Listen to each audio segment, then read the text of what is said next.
Why I'm always so forward-thinking? I simply wish to enjoy all that life has to offer.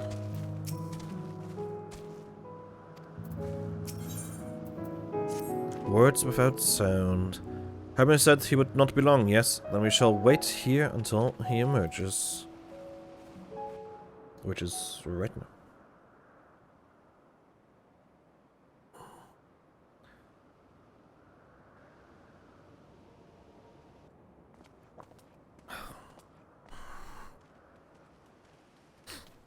My apologies for keeping you waiting.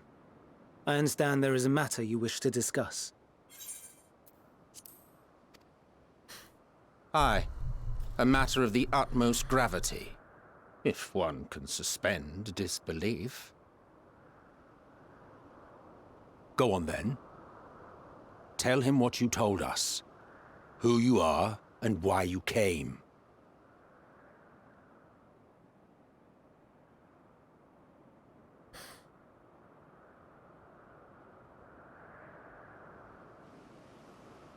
The final days.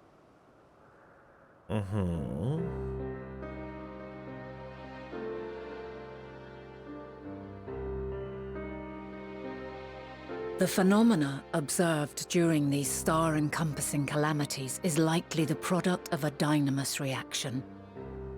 And none is more versed in the applications of this energy than you, Hermes. I must stress that we do not believe you would desire such destruction. We come not to lodge accusations, but to beg your wisdom.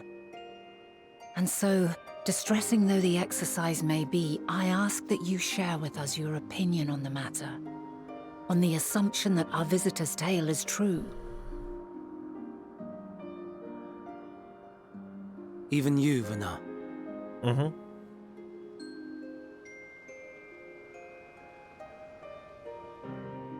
As you say, the phenomena observed in the two calamities may both be attributed to dynamis.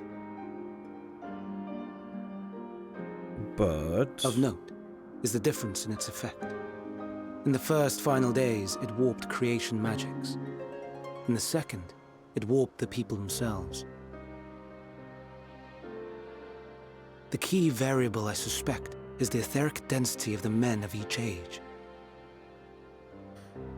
As you know, ether, in essence, negates dynamis. Harboring high concentrations of ether, we ancients cannot readily manipulate dynamis, nor be manipulated by it. Therefore, rather than ourselves, the calamity affected our magics. In contrast, having been sundered, the people of the future are composed of but a fraction of our ether. Thus are they susceptible to the influence of dynamis and its transformative potential. But that would explain only the mechanism, not the cause. Though perhaps... Perhaps. What is it? Even should it be a hypothesis, we would hear it.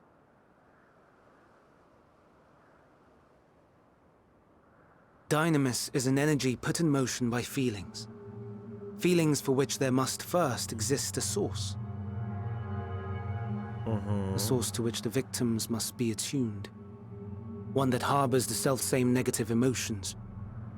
Elsewise it could not be the agent of such extreme change.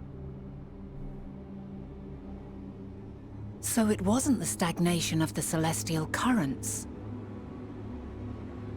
Someone, or something, is instigating the star's demise.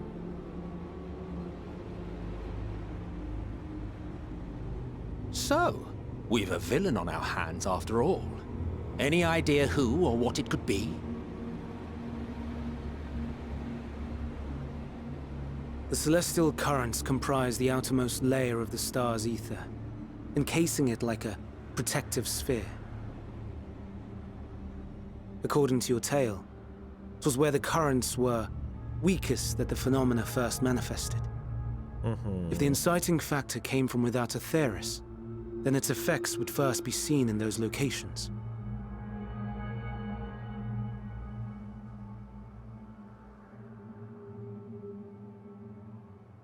Greetings. Can you hear me? Oh no. Do not be alarmed. I mean you no harm. Do you know? I wish only to hear your words, share your feelings, know your thoughts. May we please be friends? Meteon, Her sisters are back. what is it? Executing scheduled task, suspending individual self and connecting to shared consciousness. Connection established. Commencing status report.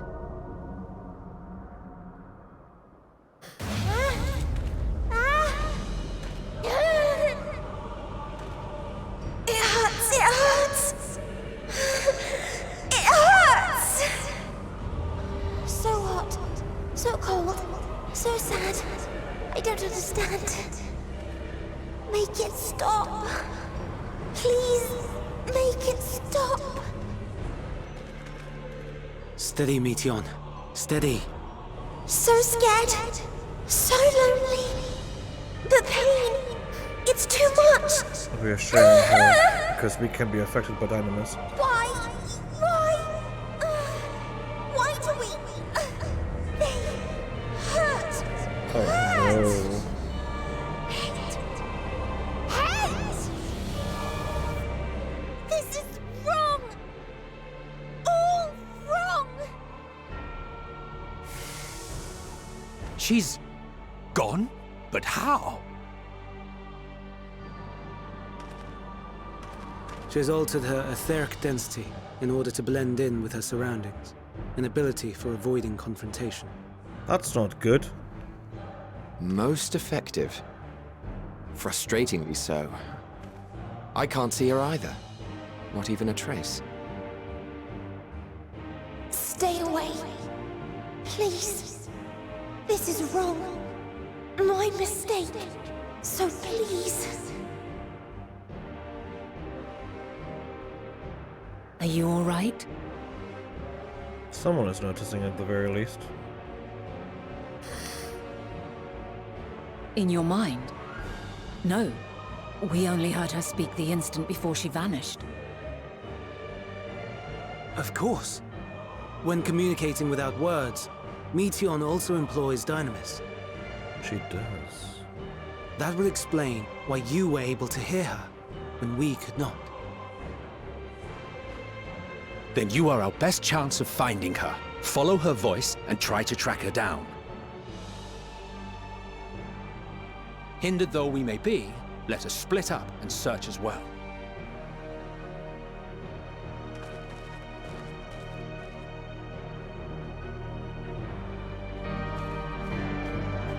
Okay. Let's go.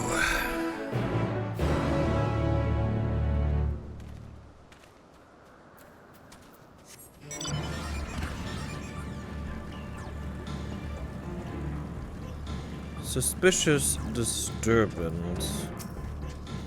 You calm your mind, your senses questing for any hint of Meteon's presence.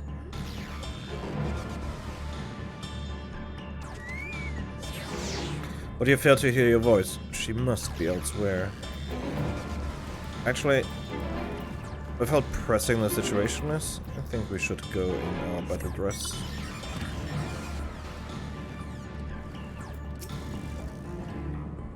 If I cannot perceive her ether, what else have I to offer but my rousing support? Ah, Hermes truly is a master of his craft.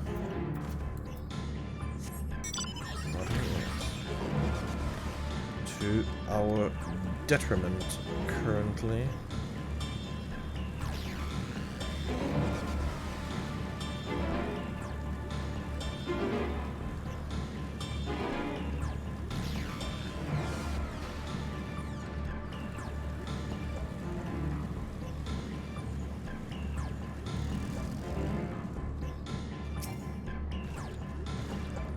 You're going to attack me, aren't you?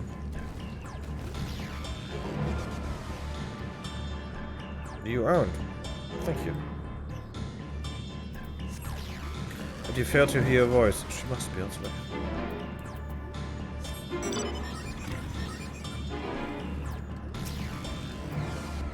I've trained my senses to their limits, but found nothing. You must calm your mind that you might hear it. That you might feel her silent voice.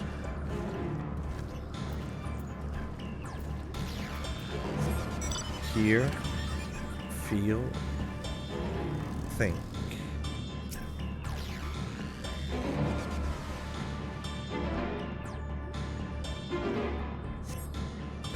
It seeps into my mind, our voices reporting. No, Hermes mustn't hear them. I have to run, to hide. Mateon's anguished voice grows distant as the source seems to flee down the slope.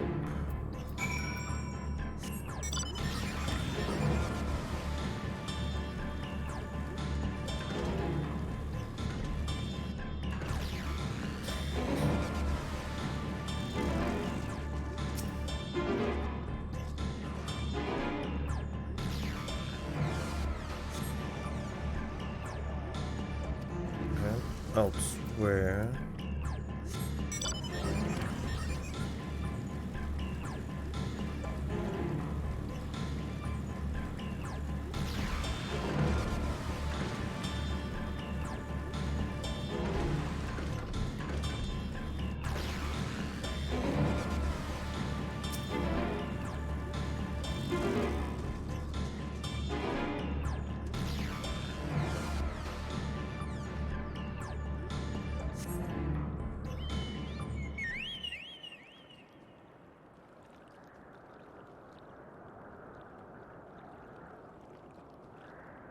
Greetings and salutations.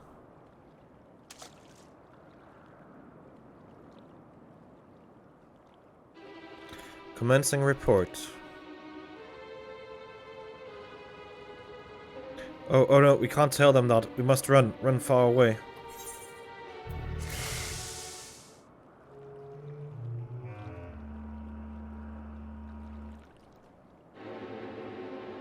Please, don't follow me. Mateon's anguished voice fades as you sense her climbing to the top of the ridge. So she asked us to not follow her, so... Of course what we're doing is following her.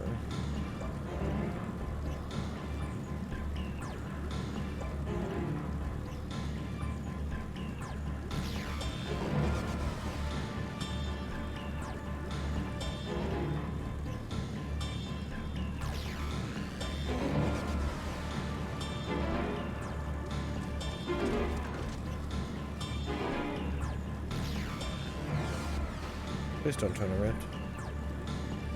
Thank you.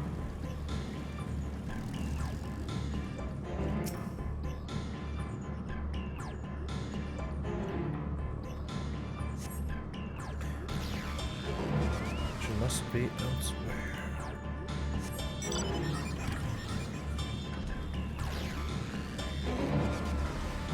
Emmett is here. But I assume she's not here either.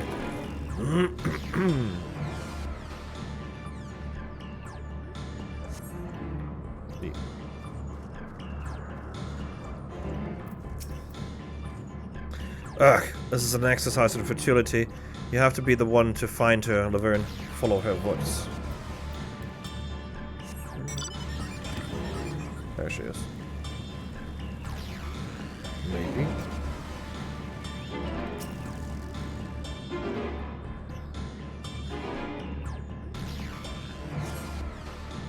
How did it come to this? Is this the reason we traveled to the stars? Why we sought out other life forms?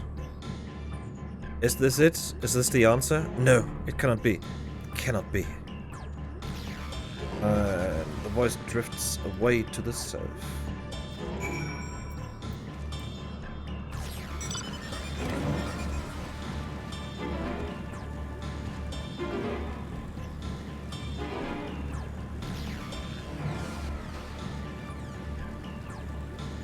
Far to the south, wow.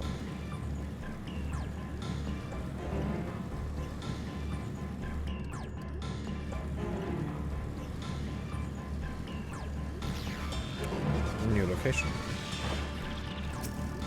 Alright. Guess I have to kill something every once in a while.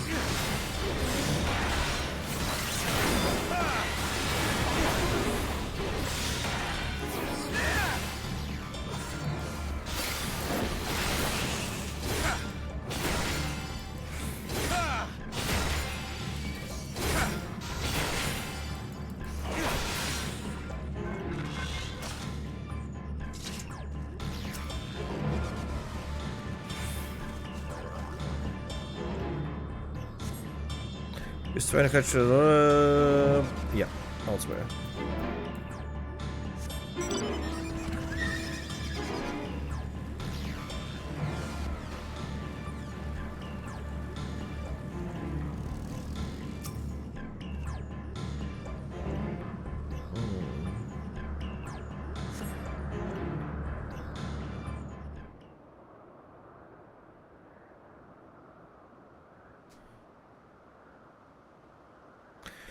Compiling a report for dissemination to Hermes and all peoples of Etheris.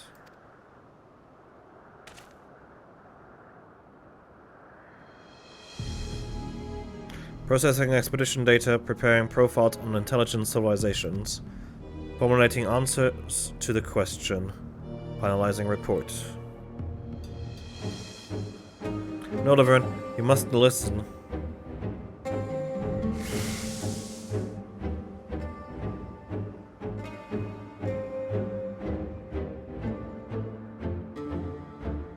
It's wrong. It's all wrong.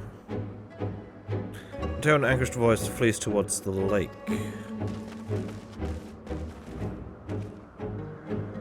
Any sign of Mateon?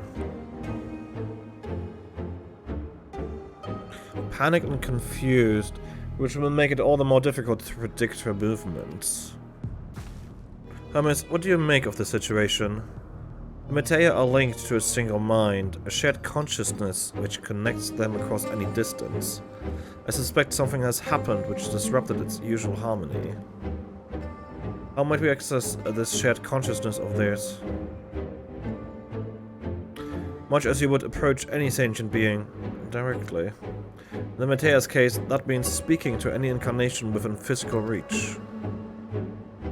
So unless we can track down the Matean we just lost, we have no means to communicate with them. No way of knowing what befell her sisters, no way to provide directions or guidance. Then we had best set our musings aside and concentrate on how we might find her.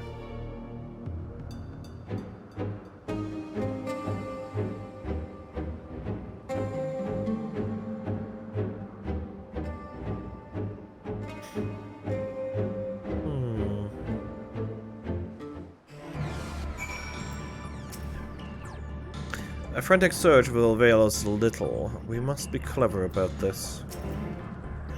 It's a shame there is no registered concept we could use to create another Mateon, assuming of course we could link her to the shared mind, but no, if it were a viable solution, Hermes would have surely suggested it. In the final days, Ether is twisted by the invasion of dynamis from beyond the star, its progress intensified by feelings of fear and despair and anguish. Nay, I like not the picture which emerges with these latest pieces. Oh, my dear Mateon, what did you witness out there that frightened you so?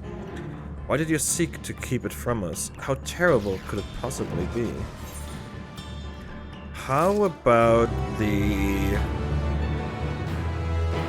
entire annihilation of a planet's race? My apologies, we should focus on the task at hand. In the final days, yeah, that's the same thing as before, thank you. Follow, wander, stumble, listen. Correct me if I'm wrong, but Mateon renders herself invisible by matching her etheric density to that of her surroundings, does she not?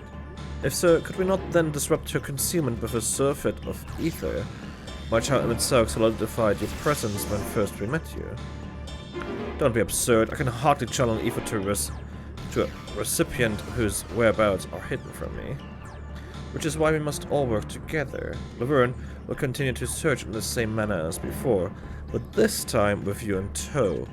Once he ascertains Meteon's likely location, you proceed to reveal our wayward familiar with a swift, ethereal downpour. Very clever, and thankfully, she has made herself easier to capture by fleeing towards Leith. Assuming she is made visible, it should prove no great feat to herd her into a corner. And we have our plan. Laverne and Emmett will be our tracker and trapper respectively, while we others predict and obstruct Meteon's avenues of escape. Emmett and I will keep an eye on each other's ether to help coordinate our efforts. Let us be about it. Well, it seems we are partners for the time being. Let us return to where we last saw Meteon and pick up the trail from there. I will keep myself in a state of preparedness, ready to rain down ether at a moment's notice, meaning it falls to you to keep the way clear. Oh my god. Emmett Sock is following us. That's funny.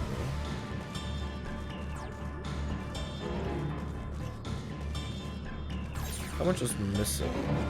Not that much.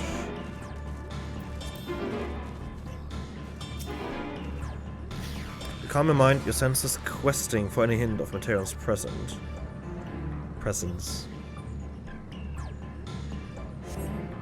But you fail to hear her voice. She must be elsewhere. Nothing this way? We'll try another route then.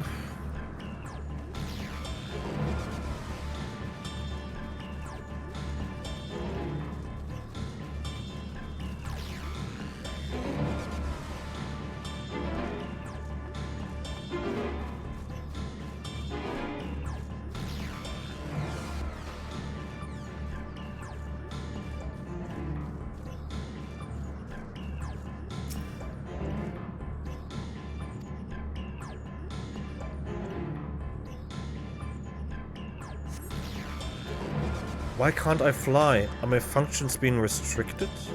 Hide, yes. I'll just have to hide, then, where no one can find me. Meteon's anguished voice heads towards the water's edge.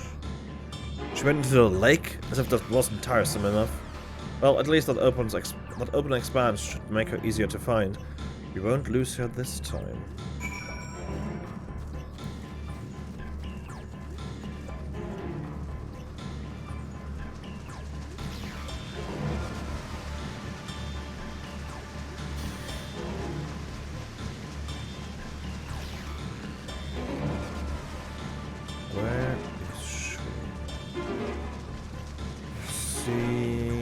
Speckle there and nowhere else.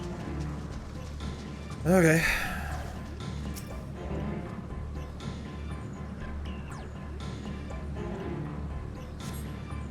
Aha.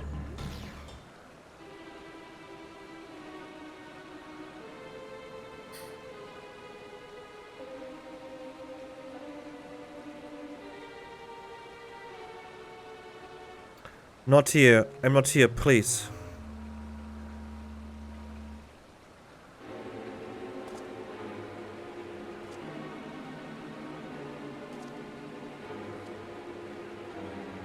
By that rock, is she? Very well.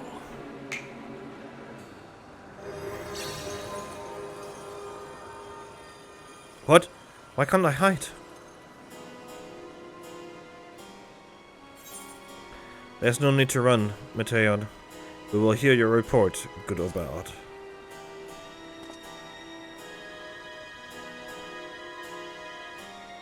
Laverne, what are you saying? Everything is so faint. I'm sorry, I'm not strong enough. Stay away, I'm begging you. Don't make me say it. It will break him. His poor, fragile heart.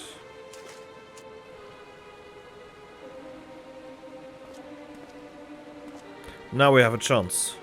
Once the others are in position, the two of us can herd her into her midst. Or their midst, whatever. If I mount up, what are you doing? Not being able to follow. That's fair.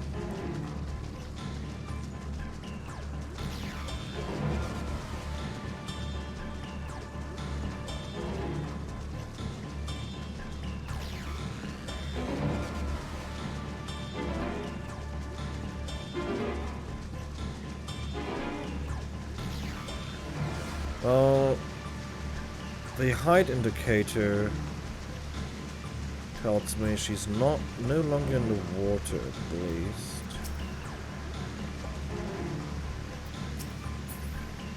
Oh, it makes it easier.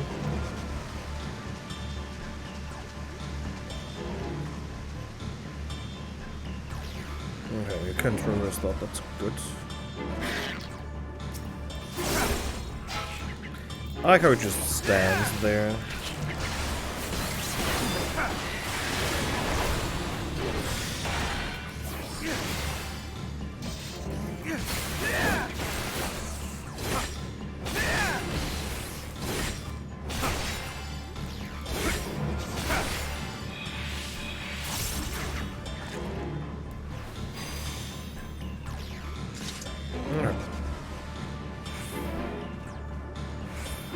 Oh.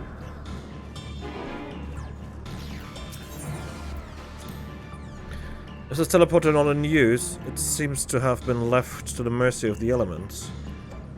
Either way, it bears no trace of Mateon's essence. We move on. Interesting.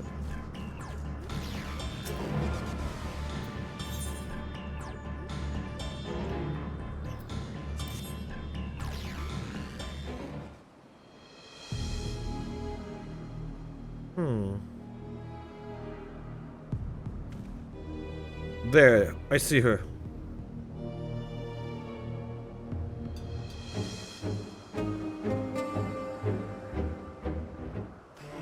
Alright, let's head north.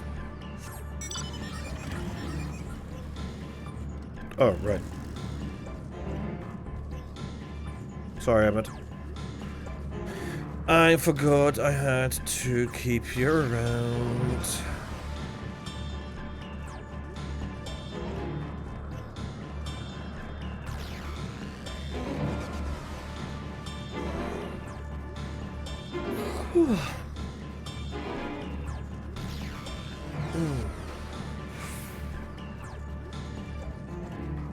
Lethy.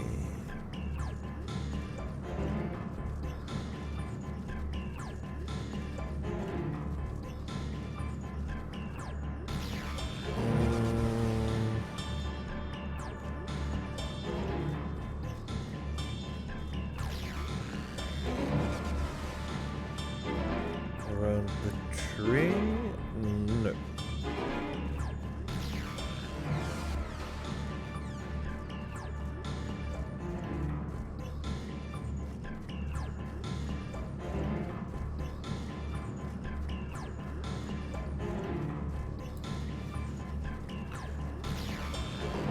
There she is.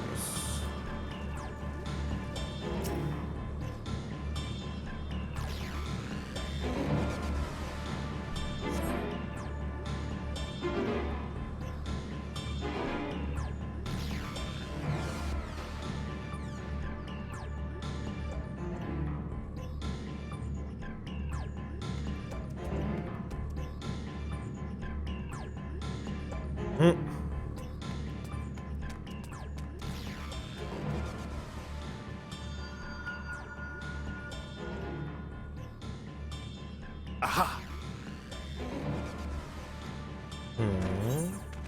Give chase. We shall herd her into the shelter. Okay. Oh.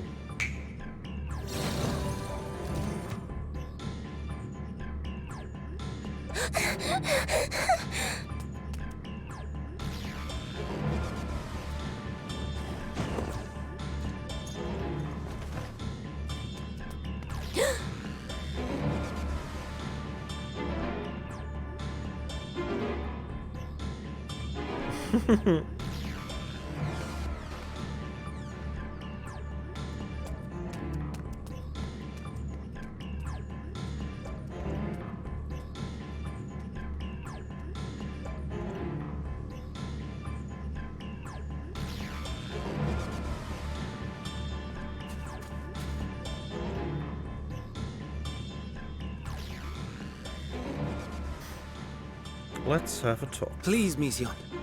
We must speak. Exactly.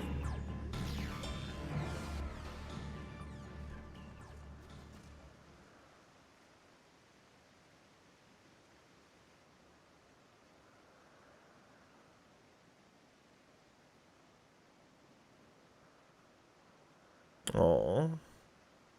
I'm sorry, Hermes. I'm so sorry.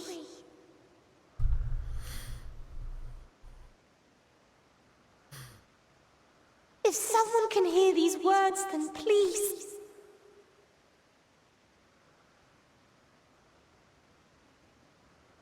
Please protect them. Protect them all.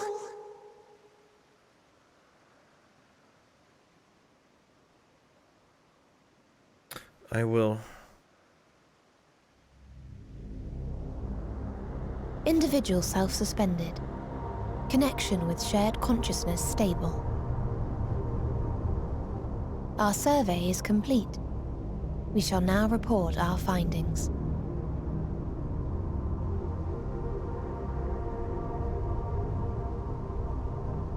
All units safely arrived at their respective destinations. Seeking answers to Hermes' question, we attempted to make contact with the intelligent denizens of each star. Results are as follows, in order of numerical code. Enna. Traces of civilization found. Structures believed to have served as domiciles. No extant life forms detected. Okay. Dio. Ruined remnants of buildings scattered across star, surface of which is encased in ice. Presence of life could not be verified. Tria. Evidence of large population centers, akin to cities recovered. No extant life forms found, only their lingering essence. Tessera. Edifices surmised to be abandoned residences found. No extant life forms detected. Deadly plague or extreme environmental degradation likely to have led to mass extinction. They are all dead. Octo. Star found in state of violent conflict. Contact successfully made with inhabitants, but deployment of weapons of mass destruction resulted in total annihilation of local population shortly thereafter. That might be the Dragon Star. Inea. Star is a barren desert. No identifiable flora found. Bones of living beings resembling men discovered beneath sands, but determination regarding their intelligence inconclusive.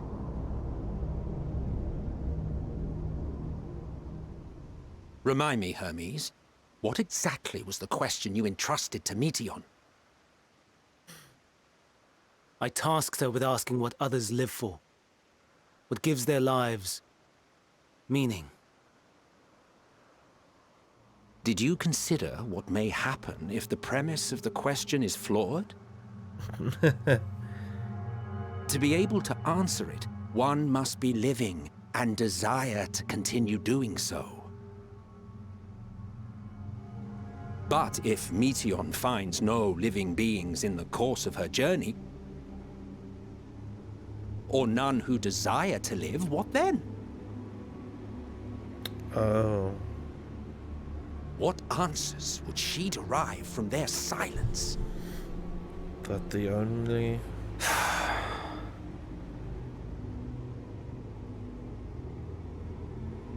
meaning of life is death. Meteion, enough! Suspend your mission and return hither at once. Decapente. Local civilization once flourished under auspices of higher power. Said power later laid waste to civilization in fit of rage. Upon revealing this to me, entity elected to self-terminate in lieu of providing answer to question. No other intelligent life forms found. Turning a deaf ear, are we? We are taking Meteion back to Amarot. As I understand, we will need her if we are to bring back all of her sisters. Yes.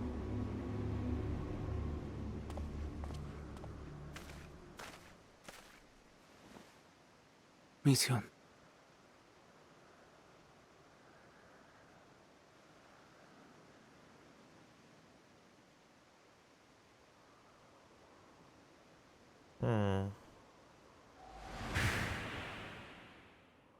It isn't right, is it? It isn't right to turn away from the answer. Even if the answer is pain. Just because everyone else's answer is pain doesn't mean your answer has to be pain. Even if we aberrations must scream ourselves hoarse to be heard.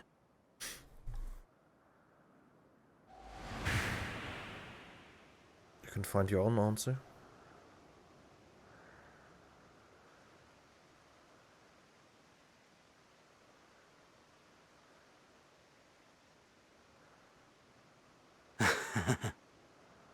Aye. Whatever answers we find, I will not dismiss them out of hand. These words I said to you, and I will hold myself to them.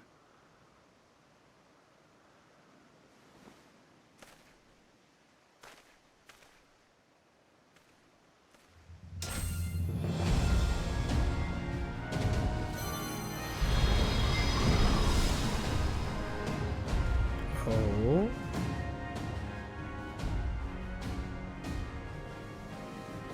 What is the meaning of this? You cannot take Meteion, not until she has finished her report. All else must wait.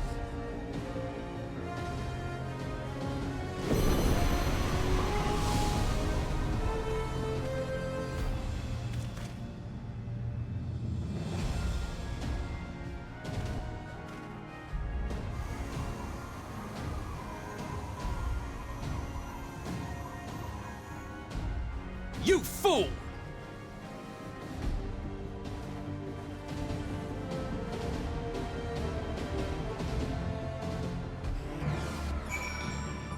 Okay. If all Hermes means to do is listen to Meteion's report, then it is his right to do so. But once he receives the answers to his questions, what then? The fate of the world may very well hinge upon the choice he makes in that moment, and you must be there when he makes it. Why, Hermes, why could you not leave well enough alone? Will these answers assuage the pain you feel when a creation is returned to ether? You never cast your accursed question to the distant stars. You may have one day learned to be at peace upon this one. Do you understand why Hermes would do this? His logic escapes me entirely. Hers should be the same. Caging the messenger. Hermes has ceded to Ktisis. Considering the expansive dimensions of the place, even we may have a difficult time locating his ether. What I can say is that he entered from the rooftop, and likely arrived at the uppermost point in the facility. So, do we pursue him? Of course you pursue him, no matter what Hermes might be thinking. Meteion is a potential threat that needs to be brought under our control. The Convocation's duty to safeguard his star takes precedence over any personal stake in the matter. Laverne? It is clear we stand on a precipice, but we have yet to determine beyond a shadow of a doubt that Meteion's is the hand which tips us over the edge. Nevertheless, if we are to learn the truth of the final days, we must give chase. And even if neither Hermes nor Meteion is ultimately responsible, we cannot leave them to suffer this torment alone. Agreed on all accounts. To Ktisis, Hyperborea, we go.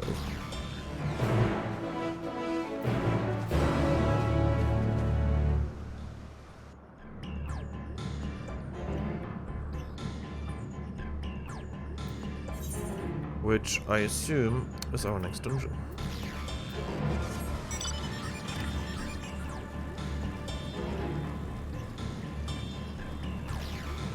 Well, we only have this to unlock now.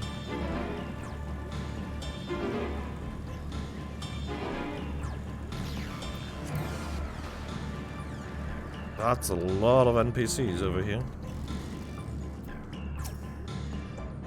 Judging from the crowd, something is afoot.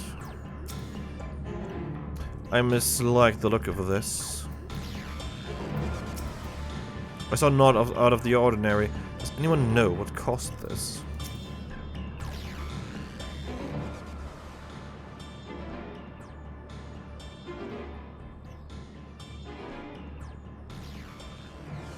What have we here?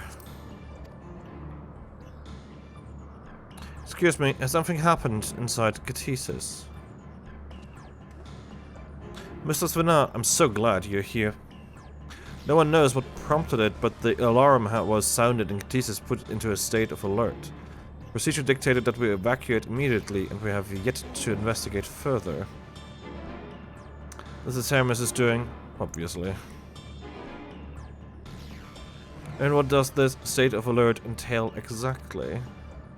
A field of dampening magic is draped over the entire facility, usually in response to escaped entities and the like. Catesis scholars and observers are unaffected, but everything and everyone else is weakened to a fraction of their usual capabilities. And consider us forewarned, we do, however, have urgent business with Chief Hermes, and must enter the premises regardless.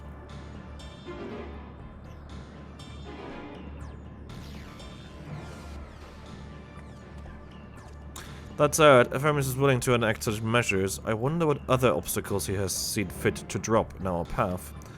With that enfeebling spell in place, we are not like to be at our fighting best. And I was hardly an effective combatant to begin with. I've little to offer beyond my ethereal vision. And you will be put that talent of yours to good use. You are fairly skilled at spotting weaknesses, if I recall. Fairly skilled? Now you've gone and raised everyone's expectations. You all need only make the most of your strength, and I will fill in the gaps as required. I was once a Zeme, after all. It was my job to rise to the occasion, be that as defender, aggressor, or healer. I feel better about my lack of prowess already.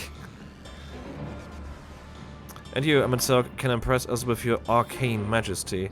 You'll up potent spells as easily as breathing, but can also channel that power in a protective manner if you so choose, yes? Well, yes, should the situation call for it. Excellent, that should cover us on all fronts.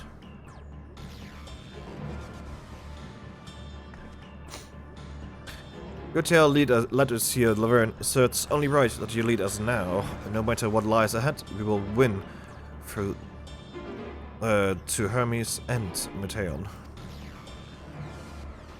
And then we will face the future together.